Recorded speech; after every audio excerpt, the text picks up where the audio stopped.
ज्ञान का सागर चैनल पर सभी भक्तजनों का मैं संदीप सिहारे हार्दिक स्वागत करता हूँ। आज की कथा श्रीमद् भागवत पुराण से ली गई है। सरस्वती नदी का पावन तट था। वहाँ पर ऋषि मुनि यज्ञ करने के लिए एकत्रित हुए थे।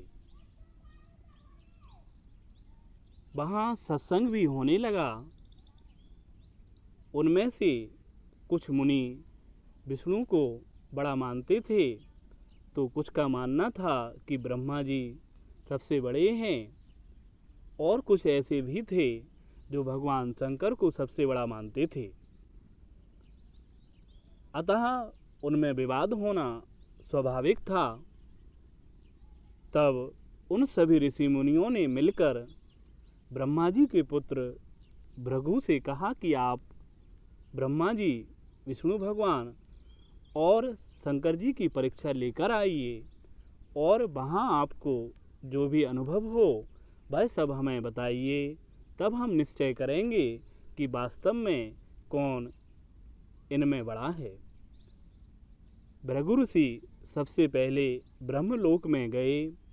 वहाँ जाकर उन्होंने ना तो ब्रह्मा जी को नमस्कार किया और ना ही उनकी स्तुति की। इससे ब्रह्मा जी को बड़ा क्रोध आया, परंतु भृगु ब्रह्मा जी की ही संतान थे, अतः उस क्रोध को वह अंदर ही अंदर दबा गए। अब भृगु कैलाश पर्वत पर गए। भगवान शंकर ने देखा कि उनके भाई भृगु पधारे हैं, अतः हृदय में आनंद की बाढ़ आ गई और वह उन्हें गले लगाने दौड़ पड़े। भृगु ने कहा, महादेव, मैं आपसे गले नहीं मिलता, क्योंकि आप वेद और लोक की मर्यादा का उल्लंघन करते हो। मैं आपसे गले नहीं मिलूंगा। इस प्रकार जब भृगु ने शंकर जी से कहा तो उन्हें बड़ा गुस्सा आया। उन्होंने त्रिशूल हाथ में ले लिया और भृगु को मारने दौड़े। इतने में ही देवी सती ने श्री भगवान के चरण पकड़ लिए और किसी प्रकार से उन्हें शांत किया। अब भृगु वैकुंठ धाम में गए। उन्होंने देखा कि श्री भगवान लक्ष्मी जी की गोद में अपना सिर रखकर लेटे हुए हैं।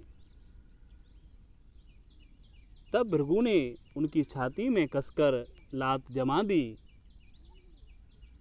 भगवान विष्णु लक्ष्मी जी के साथ झटपट उठ बैठे और कहा, भगवान, आपका स्वागत है, आप भले पधारे।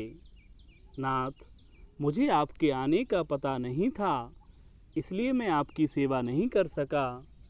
ऐसा कहकर भृगु के चरण पकड़ लिए और जल से उन्हें धोया और कहा, भगवान, आपके चरणों का जल तो तीर्थों को भी पवित्र करने वाला है। आपके इस जल से मैं और यह वैकुंठ धाम आपके चरणों की धूल से पवित्र हो गया।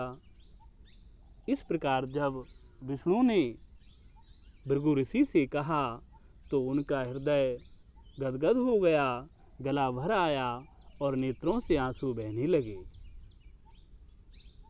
भक्ति भाव इतना ज़्यादा था कि वह कुछ कह ना सके, और वहाँ से फिर प्रभु को प्रणाम कर ऋषि मुनियों की सभा में लौट आए।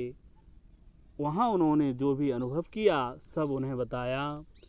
ऋषि मुनि यह जान गए कि श्रीहरि भगवान विष्णु ही एकमात्र सबके वंदनीय हैं। धन्यवाद।